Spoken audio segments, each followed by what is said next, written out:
My name's Jeremy Broun. Now, any woodworker wanting to make a picture frame would probably consider using miter joints. But would you use just glue alone when essentially the joint is end grain? Of course it's pretty strong. There's no way that I could pull this apart today. But what about in a year's time? Just how strong would this glue joint be? In a previous video I looked at gluing end grain with one of the best modern glues on the market today, Titebond.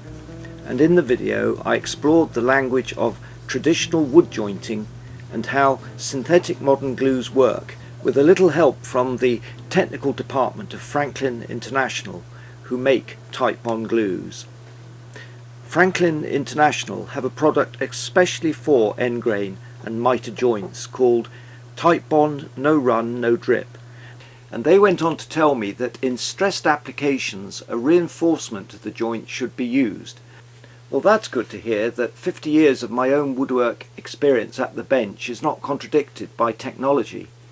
My understanding has always been that a joint needs fibre overlap for strength.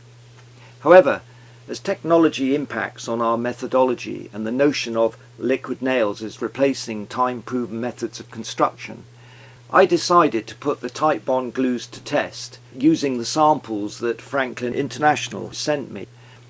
So I'd say the purpose of this short video is to show you what that test was, show you the simple equipment I devised, and what the results were. Now, my test was to compare two Titebond glues alongside my old favourite Cascamite on a simple end grain joint with three variations to the joint. One test was glue only, the second test was reinforcement with a Festool Domino biscuit, and the third test was reinforcement by overlapping fibres in the form of a halving joint, which in my opinion is one of the strongest joints because you've got equal amounts of timber and timber overlap on each piece. The test was a simple 3-pivot sustained pressure test aimed to break the joint, and of course I had to prepare some repeat samples to allow for inconsistencies in the grain. Now, normally such stress tests are done in finance laboratories with sophisticated computerized equipment, so I was quite pleased to find an effective solution that cost me under £20. I devised a wooden jig from offcuts, and this jig had a crude piston enabled by a bicycle inner tube. A digitally calibrated electric pump gave a comparative indicator, which in this instance was pounds per square inch. So the readings I got served purely as a comparative test. So before I show you my test results from samples I glued up and allowed to cure for a week, let me just clarify that my aim was to find out not only which is the strongest glue for end grain joints, but how much stronger a reinforced joint is than a glue only joint, and also which is the strongest joint.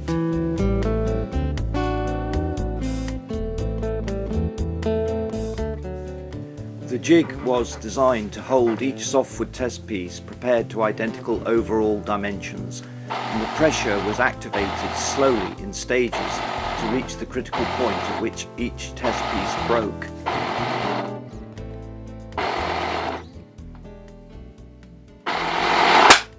This somewhat crude scientific experiment was a lot of fun.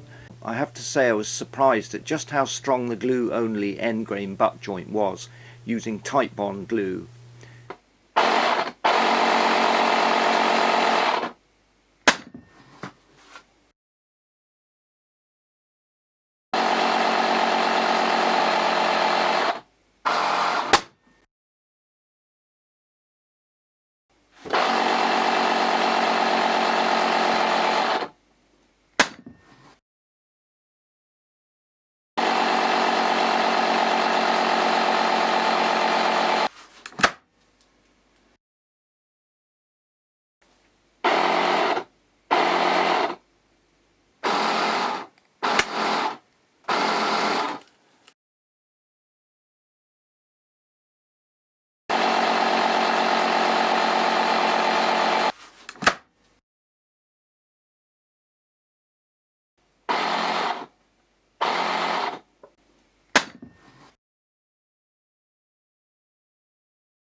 So my verdict was that the Titebond no run no drip was the strongest for end grain joints without reinforcement, and that Cascamite was the weakest. The strongest joint in my test was the fibre overlap halving joint, and the Titebond glues scored highest, with Cascamite trailing.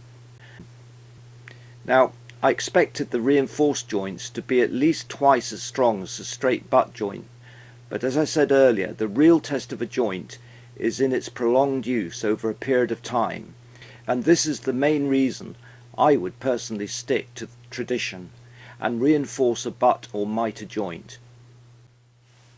There is, after all, a big difference between a mitre joint in a picture frame and a mitre joint in a chair or table leg. I do feel there is some confusion in the description of Titebond glues. Titebond 3 implies it is an improvement on Titebond 1 and 2 and is described as the ultimate glue that outperforms all other wood glues. Yet the Titebond no run no drip glue is stronger than Titebond 3 for pure end grain gluing, and this glue is for vertical applications for mouldings and trim, which are decorative applications. Yet it's also suitable for end grain and mitre joins. There's no doubt that these are extremely strong glues, and it's easy to be persuaded by the well-worn cliché, the glue is stronger than the wood itself. Well, whichever way you look at it, the strength of the glue can only be as strong as the wood itself, and if the fibres have already been severed, as in a straight end grain butt joint, you cannot expect the glue to perform a miracle, especially long term.